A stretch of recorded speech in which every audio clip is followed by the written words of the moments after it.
हाँ, यहाँ हम बात करते हैं साउथ ईस्ट एशिया की, ठीक है।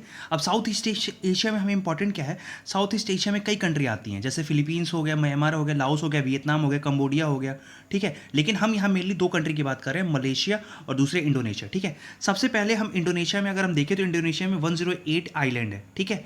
लेकिन इंडोनेशिया की हम मेनली 4 आइलैंड की बात करते हैं। सबसे पहले सुमात्रा, ठीक है, फिर यहाँ पे जावा है, ठीक है, उसके बाद बाली है और लॉम्बोक है, ठीक है। ये 4 आइलैंड है।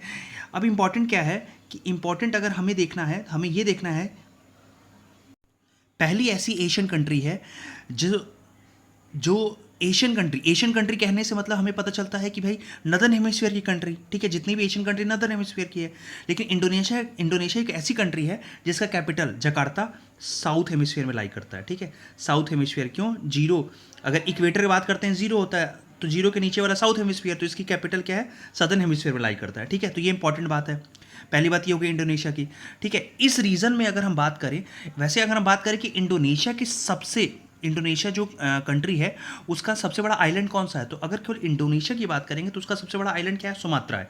लेकिन इस रीजन की बात करेंगे साउथ ईस्ट एशिया की, तो सबसे बड़ा आइलैंड कौन सा है, बोर्नियो है, ठीक है। अब बोर्नियो में हमें क्या देखना है, बोर्नियो में हमें ये देखना है कि इंडोनेशिया जो कंट्री है इक्वेटर वहाँ से पास होती है, ठीक है। इंडोनेशिया 0 डिग्री अगर हम देखेंगे तो 0 डिग्री कहाँ पे है, 0 डिग्री यहाँ से पास हो रही है, तो सुमात्रा से पास हो रही है, फिर यहाँ से इस आइलैंड से बोर्नियो, ये पूरा पूरा बोर्नियो आइलैंड है, तो यहाँ से पास हो रही है। तो नीचे कौन सी कंट्री लाई करती है, जो यहाँ से पास होती है नीचे लाई करती है इंडोनेशिया, बीच में लाई करती है मलेशिया, और सबसे ऊपर लाई करती है ब्रुनेई, ठीक है। तो जो बोर्नियो आइलैंड कंसिस्ट ऑफ सबसे ऊपर Brunei, then Malaysia, then Indonesia, या सबसे नीचे इंडोनेशिया, फिर उसके ऊपर कौन सा है, मलेशिया, फिर उसके ऊपर है ब्रुनेई, ठीक है। तो हम बीएमआई से, बॉडी मास इंडेक्स जो होता है, बीएमआई से याद कर सकते हैं।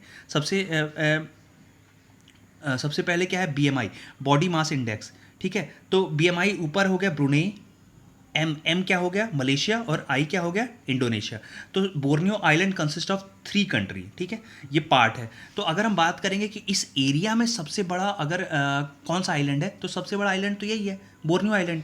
लेकिन अगर इंडिविजुअल बात करेंगे इंडोनेशिया का सबसे बड़ा आइलैंड कौन सा है, तो सुमात्रा है, ठीक है। ये इंपॉर्टेंट हो गया।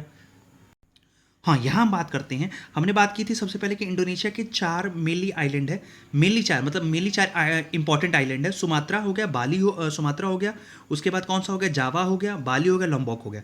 तो हमें ये देखना है कि जो इसकी कैपिटल है जकार्ता, वो कौन से आइलैंड पे लाई करती है, तो वो लाई करती है जावा पे, ठीक है, जावा पे। अच्छा, उसी जावा आइलैंड पे एक शहर है, उसका नाम है बांडुक। बांडुक बहुत इंपॉर्टेंट है। बांडुक इसलिए भी इंपॉर्टेंट है, बांडुक में नॉन अलाइन मूवमेंट स्टार्ट हुआ, तो ये याद रखना कि बांडुक में नॉन अलाइन मूवमेंट स्टार्ट हुआ, ठीक है। आप ये भी देख लेना कि नॉन अलाइन मूवमेंट में कौन कौन सी 3 कंट्रीज थी, ठीक है, ये हो गया। अच्छा, उसके बाद और क्या क्या हमें देखना है,